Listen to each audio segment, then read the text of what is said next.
सागर बूंद समय के 5वें खंड में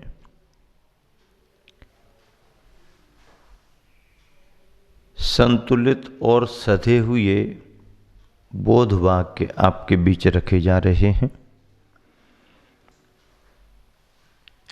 गुरुवर आचार्य श्री कह रहे हैं कि जड़ तत्व की सुरक्षा के लिए जो व्यक्ति मूल्यवान चेतन धन का उपयोग करता है वह पैर धोने के लिए अमृत कलश को ढोल रहा है, राख के लिए चंदन की लकड़ी जला रहा है। उदाहरण बहुत अच्छे दिए।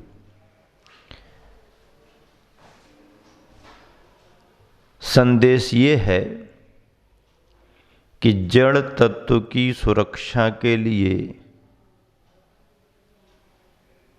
जो व्यक्ति मूल्यवान चेतन धन का उपयोग करता है, महत्वपूर्ण चेतन धन है, जड़ पदार्थ गौण है, लेकिन अपनी अज्ञानता के कारण यह संसारी प्राणी चेतन और जड़ का अंतर न समझते हुए जड़ पकड़ में आता है, जड़ दिखाई देता है, जड़ में स्पर्श रस गंध वर्ण है, उनका आकर्षण है, इंद्रियों से ग्राह्य है। तो ऐसे जड़ को जो पकड़ में आता है, इंद्रियों का विषय बनता है, उसी को महत्वपूर्ण मानने लगता है। और चेतन तो ऐसा दिखाई देता नहीं है। चेतन स्पर्श रस गंध और वर्ण से परे है, इंद्रियों की पकड़ में आता नहीं है। अब जब इंद्रियों से पकड़ में नहीं आता, स्पर्श रस गंध वर्ण से परे है, तो उस अमूर्त तत्व पर विश्वास कैसे जमे, उसे पाने का लक्ष्य कैसे बनाया जाए।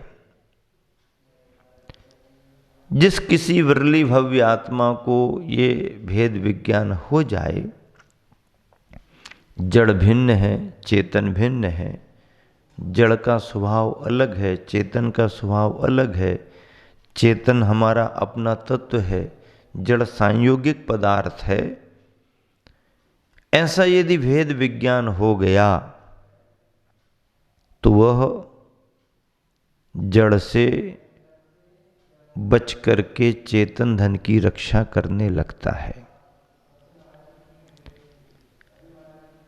और यदि ऐसा भेद विज्ञान नहीं हुआ तो अज्ञानता में प्राणी जो करता है, गुरुवर बतला रहे हैं कि जड़ तत्व की सुरक्षा के लिए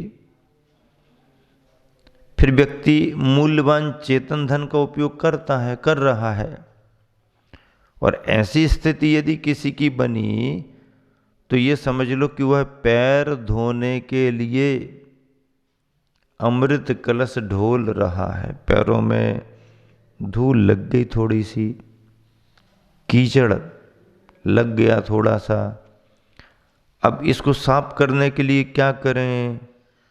तो अमृत कलश, कलश में अमृत भरा है। अमृत तो अमृत ही है, जरा सी एक बूंद मिल जाए, चखने में आ जाए तो कहना ही क्या।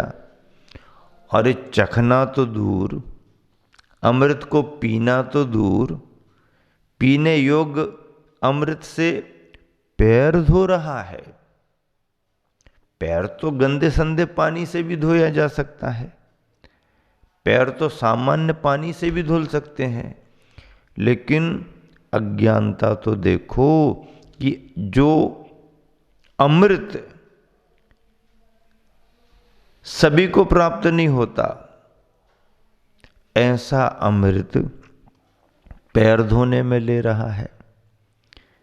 बहुत अच्छा उदाहरण दिया गुरुवर ने कि जड़ तत्व की सुरक्षा में जो व्यक्ति मूल्यवान चेतन धन का उपयोग कर रहा है वह पैर धोने के लिए अमृत कलश ढोल रहा है, राख के लिए चंदन की लकड़ी जला रहा है। राख चाहिए है तो चंदन की लकड़ी जला दो। चंदन राख के लिए नहीं है, चंदन तो घिस करके माथे पर लगाने के लिए है। चंदन तो औषधि में मिलाकर के खाने के लिए है। चंदन जला करके राख बनाने को थोड़ी है। लेकिन व्यक्ति की अज्ञानता कि राख पाना है तो कीमती महत्वपूर्ण चंदन की लकड़ी को जला रहा है। ये उसकी अज्ञानता है। राख तो किसी सामान्य लकड़ी से बन सकती है, चंदन तो बहुत कीमती होता है। ज्ञान और अज्ञान की बात है। अगला बोध वाक्य है, यदि हमारे घर के अंदर एक छोटा सा भी सर्प घुस आए, छोटा सा भी, यदि हमारे घर के अंदर एक छोटा सा भी सर्प घुस आए तो हम घर छोड़कर भाग जाते हैं। राग द्वेष विषय कसायों के कितने सर्प बैठे हुए हैं, पर हमें उनका ख्याल ही नहीं है। यहां एक छोटा सा सर्प आ जाए और मालूम हो जाए तो घर खाली कर देंगे, बाहर निकल जाएंगे, घर के अंदर आएंगे ही नहीं। लेकिन हमारे भीतर राग द्वेष विषय कसायों के कितने सर्प बैठे हुए हैं, पर हमें उनका ख्याल ही नहीं। राग द्वेष और विषय कसायों को सर्प की उपमा दी गई है। सर्प जहरीला होता है, वो कुछ भी खाए अंदर जाकर के जहर ही बनता है। दूध भी यदि पिएगा तो अंदर जाकर के जहर बनेगा। उसकी उपादान शक्ति ऐसी ही है। गाय रूखा सूखा भी खाए तो दूध बनता है, और सर्प दूध भी पिए तो अंदर जहर बनता है। उपादान शक्तियां अलग अलग हैं। तो ऐसे जहरीले सर्प का उदाहरण विषय कसायों के लिए दिया गया है। जहर किसी के अंदर चला जाए तो शरीर विषाक्त हो जाता है, सारे शरीर पर उसका असर आ जाता है, जीना मुश्किल हो जाता है। और इतने सारे राग द्वेष विषय कसाय भरे हुए हैं अंदर, तो यह भी तो जहर का काम कर रहे हैं, पर हमें इसका ख्याल ही नहीं, हमारा ध्यान ही उस तरफ नहीं जाता, हम समझते ही नहीं है उसको। यही हमारी अज्ञानता है। अगला बोध वाक्य है, जीवन बहुत थोड़ा है। जीवन बहुत थोड़ा है, यह प्रतिपल नष्ट हो रहा है। जीवन कैसा है? थोड़ा है, आयु कर्म सीमित है। यह प्रतिपल नष्ट हो रहा है, मतलब आयु कर्म प्रति समय निकल रहा है, झर रहा है। ऐसी स्थिति में आपके भीतर इसके प्रति जो अमरत्व की भावना है, जीवन के प्रति जो अमरत्व की भावना है, अमरपने की भावना है, अरे अभी हमारा कुछ नहीं होता, हमारा कुछ होगा ही नहीं, और समय तक हम रहेंगे, ये दूसरों का हो रहा होगा, उनका होगा, उनका होगा, हमारा कुछ होने वाला नहीं, हम तो सब ठीक ठाक हैं। ये जो निश्चिंतता में अमृतपने की भावना बना करके जो रखी है, वह अयथार्थ है, सच्ची नहीं, यथार्थ नहीं है। यथार्थ नहीं यानी अयथार्थ है, अर्थात सच्ची नहीं है। यानी क्षणिक पदार्थ में शाश्वत बुद्धि अयथार्थ है। जो पदार्थ विनाशिक है, नष्ट होने वाला है, ऐसे उस नाशवान विनाशिक पदार्थ में यथार्थ पने की बुद्धि, शाश्वत पने की बुद्धि अयथार्थ है, अर्थात सच्चाई नहीं है। क्यों नहीं है सच्चाई? क्योंकि हम और आप सभी जानते हैं कि जीवन बहुत थोड़ा है और यह जो जीवन मिला है यह प्रतिपल नष्ट हो रहा है। जैसे दिया जलता है तो दिया जल रहा है, तो दिया कब तक जलता रहेगा? जब तक उसमें तेल है। तेल भरा गया है तो एक बार जल गया तो कभी बुझेगा नहीं क्या? बुझेगा। कैसे बुझेगा? जैसे जैसे तेल समाप्त होता जाएगा दिया बुझता जाता है। तेल समाप्त हुआ नहीं कि दिया बुझा।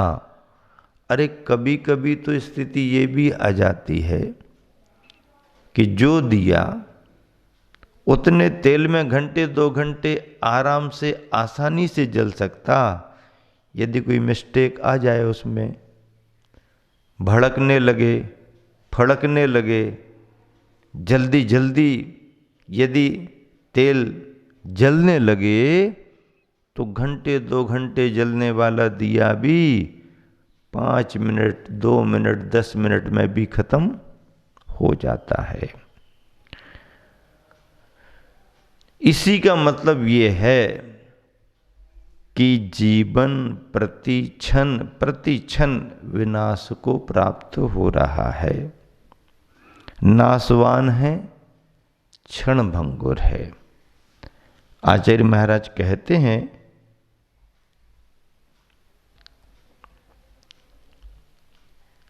क्या कहते हैं आचार्य महाराज? समय थोड़ा है, काल विषम है, पंचम काल है, संगननहीनता को लेकर के है, और इस पर भी हमारी मति दुर्बुद्धि है। श्रुत का पार नहीं है, श्रुत को हम समझ नहीं पाते। ज्ञान विशाल है, गहन है, गंभीर है। पारो नत्थि सुदीनम, श्रुत का कोई पार नहीं है, श्रुत का कोई पार नहीं। पारो नत्थि सुदीनम,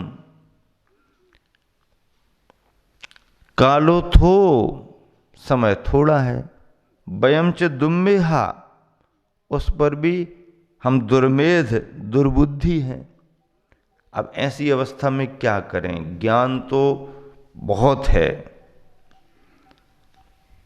काल विषम है, समय थोड़ा है, और उस पर भी हम कैसे हैं? नाम भले अच्छे अच्छे रखो, लेकिन बुद्धि अच्छी नहीं है। बुद्धि अच्छी है क्या? है?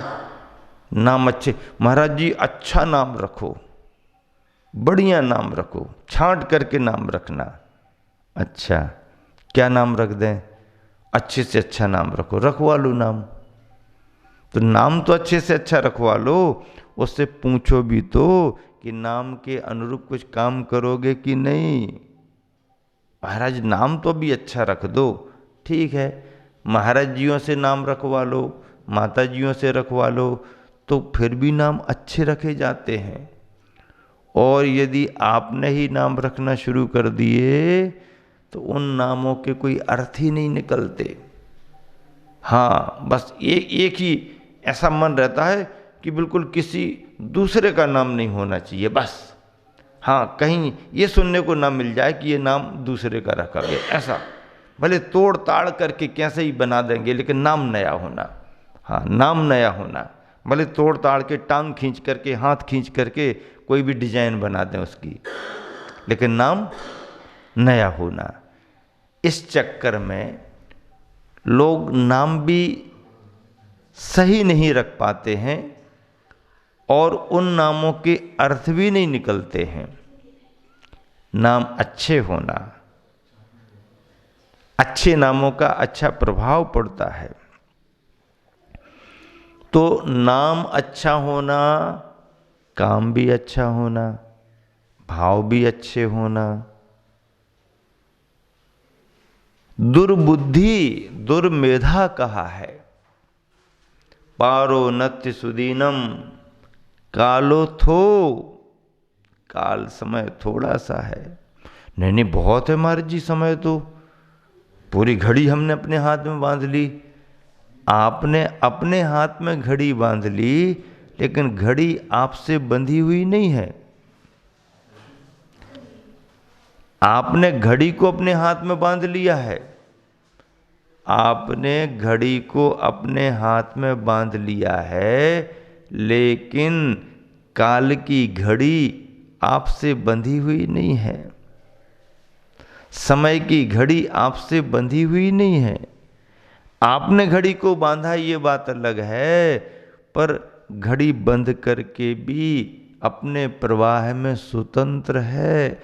बांधने वाले की मर्जी से घड़ी नहीं चलती। नहीं नहीं हमने घड़ी खरीदी है, हमने घड़ी बांधी, अब घड़ी हमारे अनुसार चलेगी। नहीं, तुम्हारे अनुसार घड़ी नहीं चलेगी। घड़ी के अनुसार तुम चल सकते हो तो चलो, घड़ी के अनुसार तुम चल सकते हो तो चलो, और घड़ी के अनुसार यदि तुम नहीं चल सके तो घड़ी किसी से भी बंधी हुई नहीं है। घड़ी घड़ी में है, स्वतंत्र है। गुरुवर आचार्य श्री कह रहे हैं जीवन बहुत थोड़ा है, यह प्रतिपल नष्ट हो रहा है। ऐसी स्थिति में आपके भीतर इसके प्रति जो अमरत्व की भावना है, अजर अमरपने की भावना है, अरे हमारा कुछ बिगड़ेगा नहीं, उनका हुआ होगा, उनका हुआ होगा, उनका हुआ, हमें कुछ नहीं होने वाला। नहीं, जैसा उनका हुआ है वैसा तुम्हारा भी होगा, वैसा तुम्हारा भी होगा। तो जो अमृतपने की भावना बना करके हम बैठे हैं अज्ञानता में, वह अयथार्थ है, सच्ची नहीं है। यानी क्षणिक पदार्थ में शाश्वत बुद्धि बनाना अयथार्थ माना गया है। क्षणिक पदार्थ है, परिणमनशील पदार्थ है, क्षण भंगुर स्थिति वाला पदार्थ है। उस पदार्थ के प्रति शाश्वतपने की मान्यता बनाना, यही अयथार्थ बुद्धि है। अयथार्थ बुद्धि से बच के यथार्थ बुद्धि को प्राप्त करें, इसी शुभ भावना से विराम देता हूं महावीरों।